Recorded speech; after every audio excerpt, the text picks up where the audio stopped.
조갑제 TV 시청자 여러분 안녕하십니까? 2022년 7월 29일 오후 1시입니다. 이준석 국민의힘 당대표가 어제 대법원이 민경욱 전 의원의 총선 결과 무효 소송을 기각한 데 대해서 아주 짧지만은 의미 있는 논평을 내어놓았습니다. 돈벌이의 수단으로 전락한 부정선거 의혹으로 2년간 보수 진영에 미친 해악이 오늘로 종결되기를 기대합니다. 그리고 돈벌이에 미쳐서 오히려 진실을 이야기하는 사람들에게 내부 총질을 했던 유튜브들에 현혹되었던 많은 분들이 이제 이성을 되찾았으면 합니다.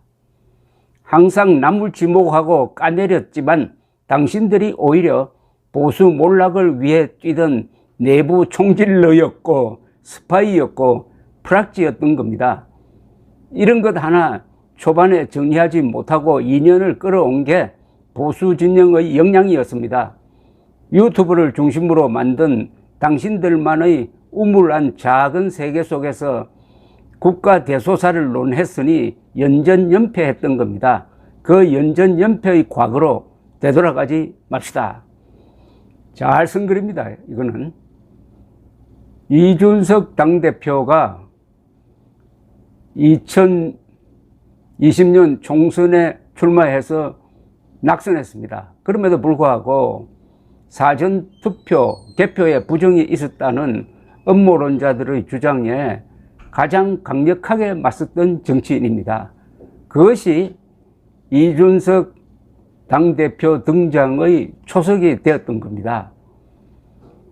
진실을 지키기 위해서 선동세력, 그것도 보수를 자칭하는 선동세력과 맞섰다는 것은 이건 용기입니다. 그런데 여기서 하나하나 짚어볼 말이 많습니다.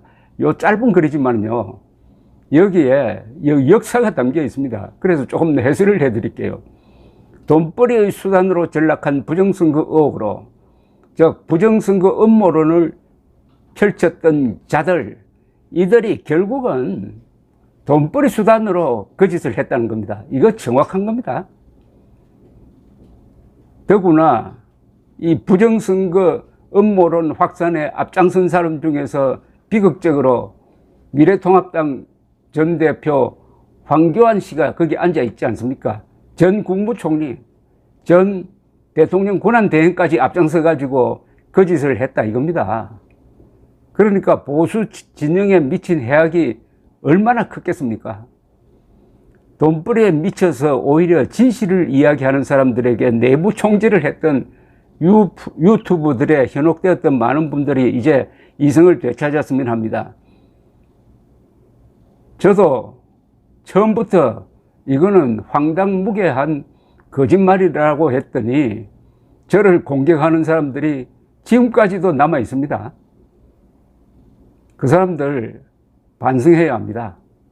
반성하기 싫으면은 뭐 어디를 더 뒤지든지 해가지고 확실한 증거를 한번 찾아보시든지, 그나마 지구상에는 없을 겁니다. 항상 남을 지목하고 까내렸지만 당신들이 오히려 보수 몰락을 위해 뛰던 내부 총질러였고 스파이였고 프락지였던 겁니다. 이걸 아마 이준석 대표가 하고 싶었던 것 같아요. 이 한 맺힌 이야기입니다. 이준석을 향해서 지금 내부 총질자라고 그러는데, 진짜 내부 총질한 사람은 부정선거 음모론자들이죠. 부정선거 음모론자들이 좌익과 싸운 적이 있습니까? 김정은과 싸운 적이 있습니까? 저 같은 거짓말에 속지 않는 사람들과 싸운 것 아닙니까? 그러니까 그게 내부 총질 아닙니까? 내부 총질러라고 했네요. 내부 총질러였고 스파이였고 프락지였다. 그 다음 문장, 이런 것 하나 초반에 정리하지 못하고 2년을 끌어온 게 보수 진영의 역량이었습니다. 여기는 보수 진영도 포함되지만은 가장 중요한 책임자는 미래통합당이죠. 미래통합당 사람들이 나서가지고 그런 일 없었다. 만약 그런 주장 계속하면은 다음 선거에 우리 질지 모른다. 이렇게 설득을 했어야 되는데, 그때 황교안 씨는 개표 도중에 책임지다고 해가지고 그냥 사라져버리고, 그 뒤에 등장한 김종인, 주호영 두 사람도 이 문제에 대해서 기회주의적으로 처신하면서 눈치만 보고, 다만 기록상으로는 홍준표, 그 다음에 하태경, 오세훈, 요 정도가 그 말도 아니다 라고 공개적으로 이야기했다가 욕을 많이 먹은 걸로 지금 기록되어 있습니다. 유튜브를 중심으로 만든 당신들만의 우물한 작은 세계 속에서 국가 대소사를 노렸으니 연전연패했던 겁니다. 아니, 이런 거짓말을 퍼뜨리면서 무슨 문재인을 비판하고 김정은에게 흥분하고 할 가치가 있느냐 이겁니다. 그러니까 음모론을 설파했던 유튜버들은 지금부터 시한을 딱 정해가지고 자수해야 합니다. 자수해가지고 유튜브를 접든지 아니면은 사죄하든지, 이거 그냥 넘어가면 안 됩니다. 그냥 넘어가면 보수가 아니죠. 더구나 더 참혹한 것은 총선 음모론을 주장했던 사람들이 2020년 말에 가면은 트럼프 지지자로 둔갑을 해가지고 트럼프가 미국 대통령 선거에서 똑같은 방식의 부정선거로 떨어졌다라고 응원을 하기 시작하면서 돈벌이를 했습니다. 거기에 이름 올렸던 사람 지금 유튜브 검색하면 다 나와 있습니다. 그 연전연패의 과거로 되돌아가지 맙시다. 선관위에 의해서 황교안 등 몇 사람이 지금 공직선거법상의 자유선거 방해죄로 지금 고발이 되어 있습니다. 선관위에 의해서. 자유선거 방해죄라고 하면은 이거 어디 자유선거 방해죄가 확실하게 우리 역사에 남아있는 게 하나 있어요. 1948년 5월 총선거를 하려니까 저 공산주의자들이 제주도에서 폭동을 일으켜가지고 부분적으로 총선을 방해했던 적이 있습니다. 그런 게 자유선거 방해죄입니다. 아니, 미래통합당 대표를 지내고 국무총리를 지내고 대통령 권한대행을 지낸 황교안이 자유선거 방해죄로 고발되어 있다라고 한다면은 이 문제를 스스로 해결하지 못하고 무슨 정치를 하고 무슨 언론을 할 수 있겠습니까? 오늘 권성동 당대표 대행이 최고위원회의에서 이 문제에 대해서 이런 입장을 밝혔는데 제가 소개해 드리겠습니다. 대법원이 2020년 4월 15일 총선 선거 무효 소송을 기각했습니다. 법원의 판단을 존중합니다. 지난 2년간 우리 사회는 부정선거 논란으로 국민적 불신과 갈등이라는 엄청난 사회적 비용을 치러야 했습니다. 부정선거를 주장하는 분들의 생각도 충분히 이해합니다.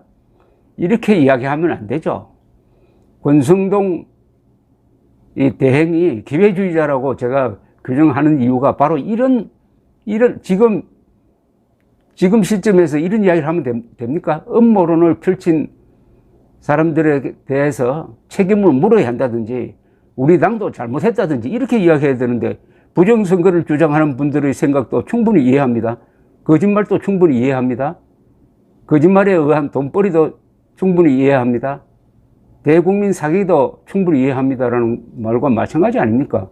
선관위는 민주당에만 유리한 선거법 해석으로 국민 신뢰를 잃었고 지난 대선 소쿠리 투표 논란으로 불신 여론에 기름을 부었습니다. 이것은 본질과 상관없는 이야기를 지금 하고 있습니다.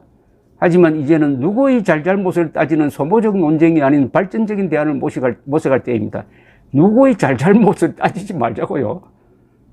아니, 부정선거 음모론자들의 잘못을 따져가지고 응징을 해야지, 이런 물에 물 타는 식의 이런 사람을 어떻게 윤석열 대통령이 골라가지고 그 자리에 앉히도록 했는지, 그래 놓고 이준석 보고 내부 총질을 한다고 하면은 그게 말이 되느냐 이겁니다. 이준석 대표의 말이 맞습니다. 유튜브야말로 정말 내부 총질을 해가지고 지난 3월 9일 선거를 망칠 뻔했습니다.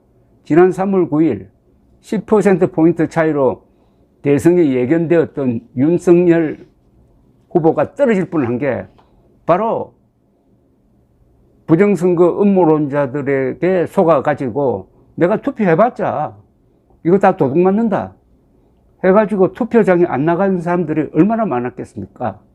그리고 지난 지방선거에서 경기도 지사 후보 김건혜 씨가 왜 떨어졌습니까? 대표적인 부정선거 음모론을 퍼뜨린 강용석 씨가 출마해가지고 5만 표를 가져가서 떨어진 것 아닙니까?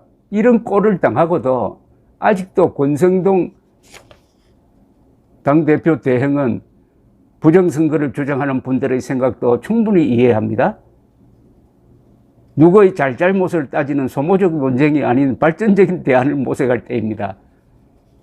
이런 거는 용서하면 안 됩니다. 이런 거짓말을 그것도 한두 번 한 것도 아니고 2년 동안 계속해 온 자칭 유튜브는 그게 우파가 아닙니다. 결과적으로 저 민주당 세력 편드는 자들입니다. 감사합니다.